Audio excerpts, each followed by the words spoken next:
it is hoped that this funding will enable increased capacity in testing in this country. And we have seen capacity ramp up, but now plateau at around 150,000 tests per day in the U.S. We've now tested more than 4 million people. But a research group from Harvard suggests that capacity needs to be at least 3 times higher before we can safely start to reopen the economy. Now, one major issue with this, of course, is the supplies needed to run these tests, the reagents, the swabs, the personal protective equipment.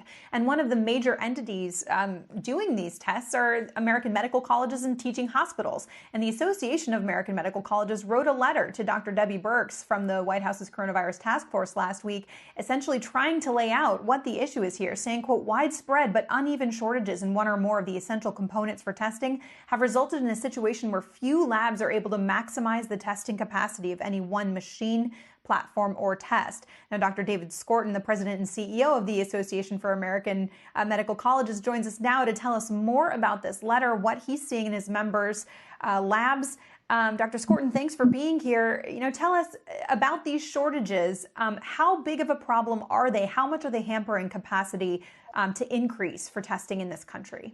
Well, thanks a lot for having me on, Ms. Tirrell. And what you just mentioned a moment ago about those numbers, well, there are some people who think that number per day has to be way higher, maybe 1 million, maybe 3 million, maybe 5 million a day. And that's the first thing to talk about is why we need so much testing.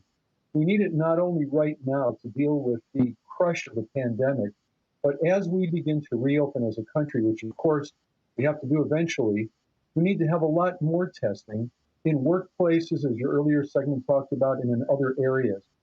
So we had some very good interaction with the task force and very much appreciate Dr. Birx reaching out to us and to others who oversee laboratories, as many of our institutions do. And we believe that there are just 3 things that could be done that would really help move things along. So tell us about those 3 things. I understand you laid them out in your letter. What are they, and what kind of response did you get from Dr. Birx?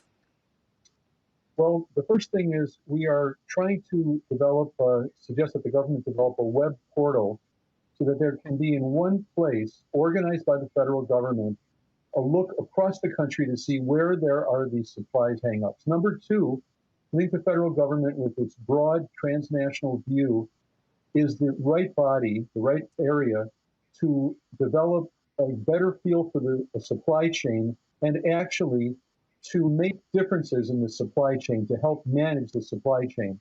And then thirdly, we mentioned in the letter, more transparency so that labs can see where there are issues coming up in supply chains.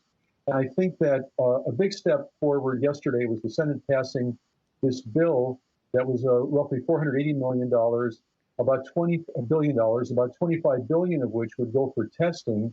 And in that bill, in addition to the money, the language indicated the need for HHS to develop a strategic plan roughly in the next month to move these things along.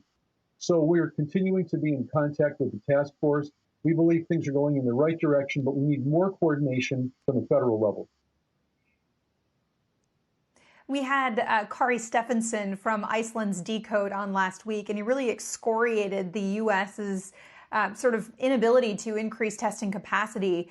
And he said the strength of the United States' university system should allow us to be leading the world here on per capita testing. How much more capacity could your members add to the system if they were able to run at full throttle?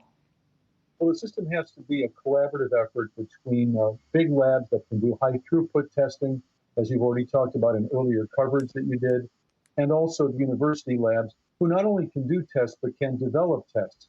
And so once again, it has to do with a broad national view from the federal government of where we have hangups in the supply chain. And when we know where those hangups are, and if the federal government can help to manage the supply chain, I believe the combination of the commercial labs, high throughput efforts, as well as efforts in our laboratory, we can get to this 1 to 5 million a day. And we need to do that. And I'm concerned as we are beginning to open up that we need to move this along faster and faster so we're not caught in a situation of not being able to have the evidence on which good decisions can be based about opening up and staying open. Well, Dr. Skorton, thanks so much for joining us. I think everybody agrees with you that we need to be moving faster and faster. We appreciate your time. Kelly, back over to you. Meg, thanks so much, and appreciate you all joining.